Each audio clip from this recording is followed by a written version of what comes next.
like we have a good number here.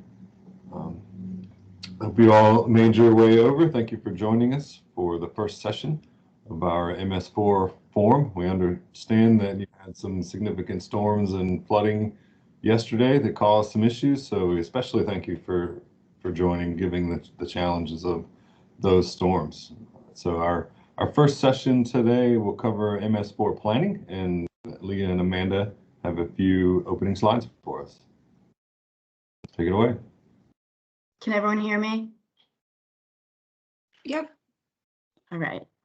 Hello, everyone, and welcome to the first plenary session of the third PA MS4 Forum. I'm Leah Martino with EPA Region 3. And I'm Amanda Fetterman, an EPA ORISE intern.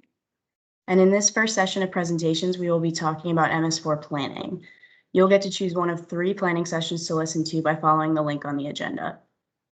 We will also be sharing the link at the end of our presentation for those who need it. In these sessions, we're going to hear 3 different perspectives related to planning. We'll hear in one session about the durability of green infrastructure in extreme rainfall events, and we'll also get an introduction to what integrated planning is and how it benefits our communities.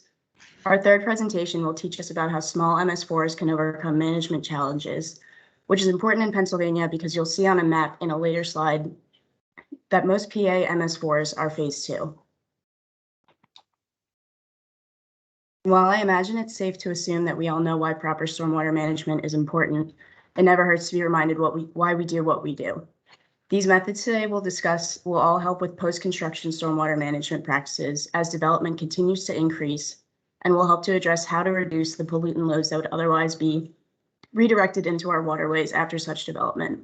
But of course, we can't ignore the environmental conservation benefits, as well as how pretty stormwater management can really be, which is certainly a lot prettier than a lot of other engineering projects. In our first planning session on the agenda will be led by Robin DeYoung and Jamie Pizziali with EPA headquarters. Jamie and Robin will be discussing an integrated planning introduction. If you hadn't heard of integrated planning before, it's a planning process that combines a community's wastewater and stormwater programs in a cost-effective way to best reach their water quality goals. In 2012, EPA released the Integrated Planning Framework, and then in 2019, it was accepted as part of the Clean Water Act. For more information on integrated planning, you can visit EPA's integrated planning website listed on this slide. The next presentation will be led by Dr. Leslie Reek and Dr. Melvin Zimmerman with the Clean Water Institute at Lycoming College. They will be reviewing the challenges and barriers of implementing a small MS4 program, as well as real-world examples on how other communities have reached their MS4 requirements.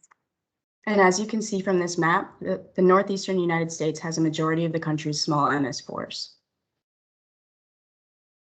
Okay, our final option will be with Dr. Lauren McPhillips, an assistant professor of civil and environmental engineering at Penn State, and she will discuss how extreme rain events can affect green infrastructure design and durability.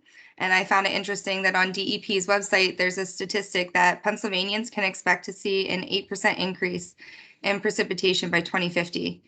And then in March of this year, the Chesapeake Stormwater Network released the vulnerability analysis and resilient design considerations for stormwater BMPs, which explains how BMP design manuals will have to consider climate change and more frequent, heavier storms.